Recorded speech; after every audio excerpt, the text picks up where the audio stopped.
ప్రభువా, నా పెదవులను నా హృదయమును శుద్ధి చేయుము. నేను నీ పవిత్ర సందేశమును ప్రజలకు వినిపింతును. పితకు పుత్రునకు పవిత్రాత్మకు స్తుతులు, ఆదిలో వలె ఇప్పుడును ఎల్లప్పుడును కలుగునుగాక. సామాన్య కాలములో 33వ ఆదివారము. ప్రియమిత్రులారా, దైవార్చన సంవత్సరములో కడపటి ఆదివారమునకు ముందటి ఆదివారము ఇది. అందువలన తల్లి శ్రీసభ మనలను జీవితపు కడపటి దినాలను గురించి యోచించుమని ప్రోత్సహిస్తూ ఉంది. దీని తరువాత వచ్చే ఆదివారం నాడు క్రీస్తురాజు మహోత్సవాన్ని కొనియాడతాం. దానితో దైవార్చన సంవత్సరం ముగుస్తుంది. ఈ ముగింపు అనేక రకాల ముగింపులను జ్ఞప్తికి తెస్తుంది. ఈ ముగింపు లోకాంతమును గుర్తు చేస్తుంది. ఈ ముగింపు మన మరణ గడియను గుర్తు చేస్తూ ఉంది. నేటి సువార్త గ్రంథ పఠనం ఈ అంశమును గూర్చి చర్చిస్తూ మనం భవిష్యత్తు జీవితానికి సిద్ధపడి ఉండాలని గట్టిగా హెచ్చరిస్తూ ఉంది. అత్యంత సుందరమైన యెరూషలేము దేవాలయము కూడా రాతి మీద రాయి నిలవకుండా కుప్పకూలిపోయే రోజు రానున్నదని క్రీస్తు ప్రభువు ప్రవచించాడు. ఆయన ప్రవచించిన విధంగానే క్రీస్తు శకం 70లో రోమ్ సామ్రాజ్య పాలకులు ఈ ఆలయాన్ని కుప్పకూల్చి పూర్తిగా ధ్వంసం చేశారు. కనుక అంతమనేది తప్పక వస్తుంది. అప్పుడు మానవులపై ప్రభువు వారి వారి కార్యములను బట్టి రక్షించటమో లేక శిక్షించటమో చేస్తాడు. మహా తీర్పు జరుగుతుంది. ఈ విషయాన్ని వివరిస్తూ మలాకీ ప్రవక్త ఇట్లు ప్రవచించాడు. కొలిమివలే మండు దినము రాబోవుచున్నది. ఆ రోజు గర్వాత్ములు దుష్టులు గడ్డివలే కాలిపోవుదురు. ఇక వారికి సంబంధమైనది ఏదియును మిగులదు. కాని నా ఎడల భయభక్తులు చూపు మీపై నా రక్షణము సూర్యుని వలె ఉదయించి మీకు ఆరోగ్యమును చేకూర్చును అని. ఈ రీతిగా దుష్టులు శిక్షింపబడు దినమును, భక్తులు రక్షింపబడు దినమును ప్రభువు దినము అని పవిత్ర గ్రంథం వర్ణిస్తూ ఉంది. పూర్వ నిబంధనములో ప్రభువు రానున్న ఈ అంతిమ దినమును ప్రభుని ఆగమన దినము అని పిలుస్తుంది, లేక ప్రభువు దినము అని, ప్రభువు రోజు అని అంటుంది. యెషయా 2:12, 13:6. ఈ దినము తప్పక వచ్చి తీరుతుంది అని యోవేలు ప్రవక్త కూడా పేర్కొన్నాడు.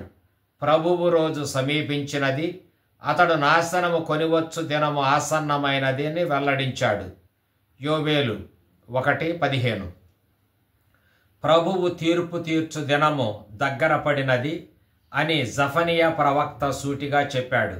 అధ్యాయం 1:6.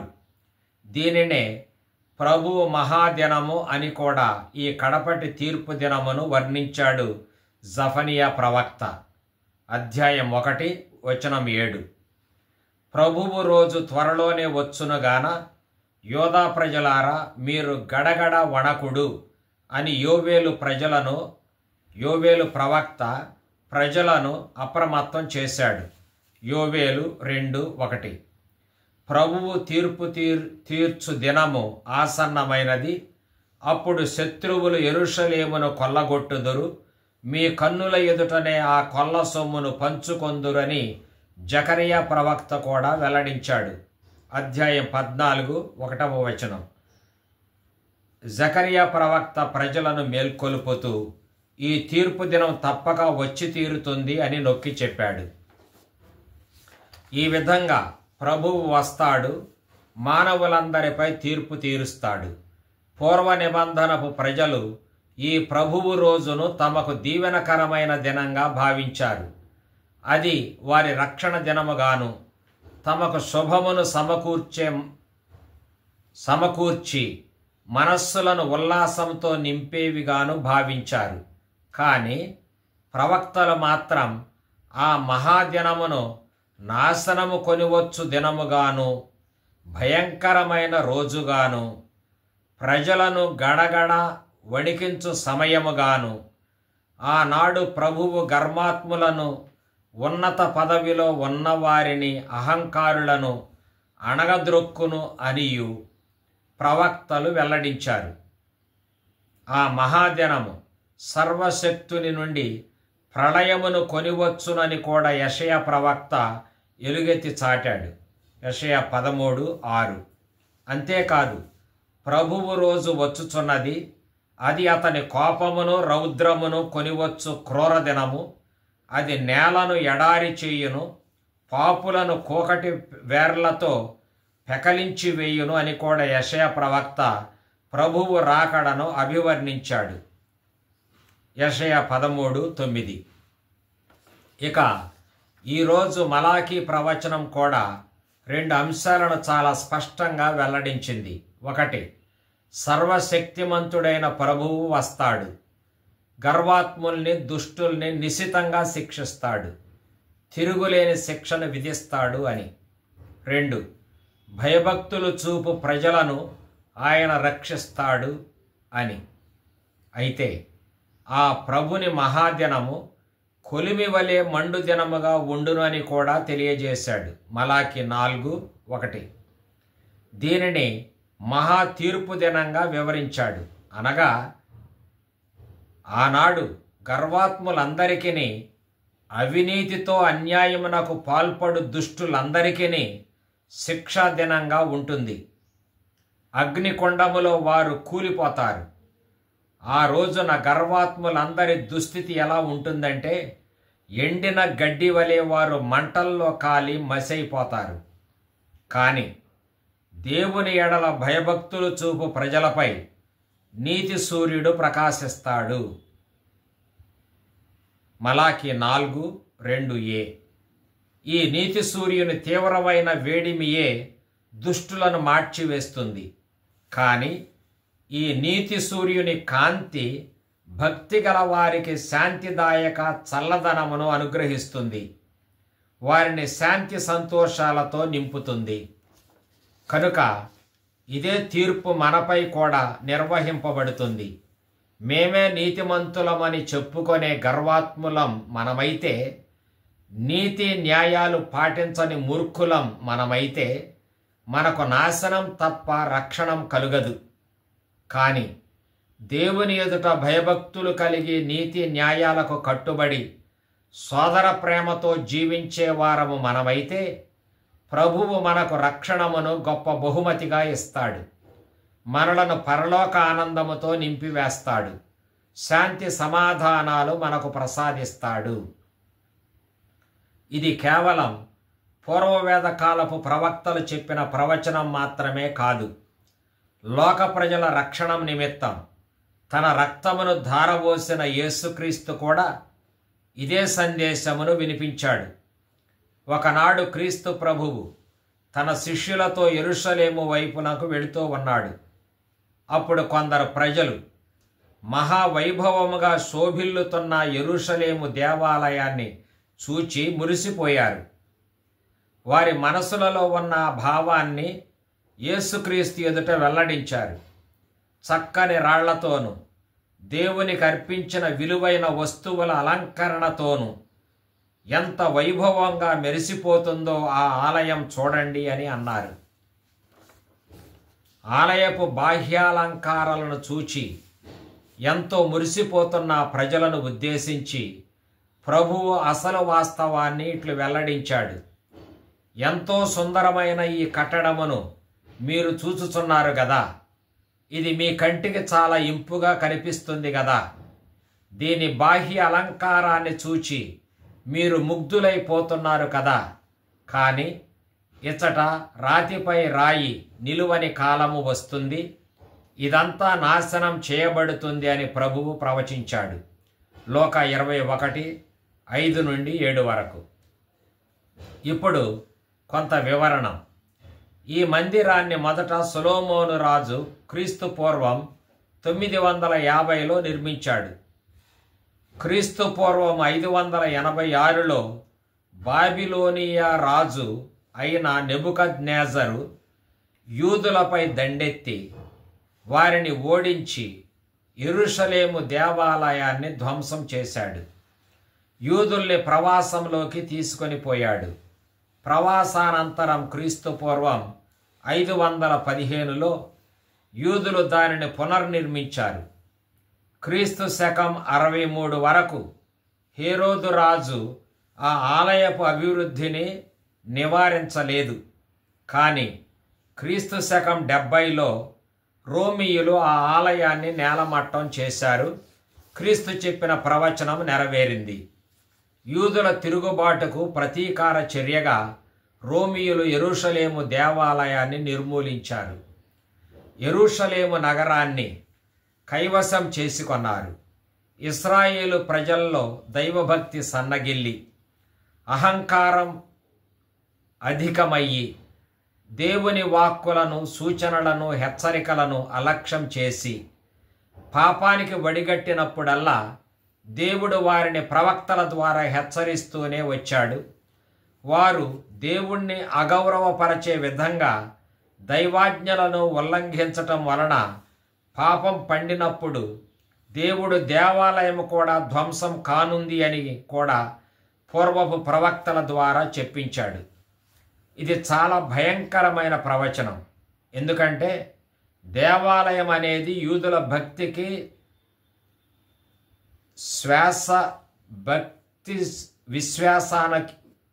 విశ్వాసాలకు ఆత్మ వంటిది.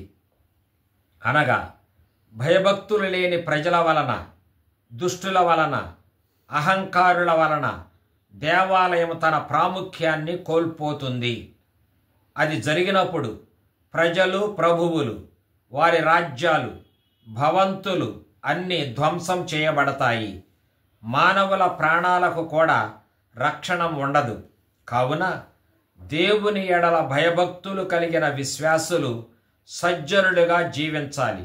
లేకుంటే దేవుడు కూడా వారి మధ్య ఉండడానికి, వారిని దీవించటానికి ఇష్టపడడు.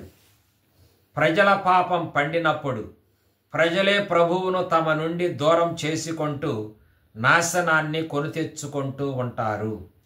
అందువలన ఇక్కడ వినాశకారి దేవుడు కాదు, కానీ దేవుణ్ణి లెక్క చేయని దుష్ట మానవులే నాశనానికి కారకులు. మన పతనానికి మనమే బాధ్యులం.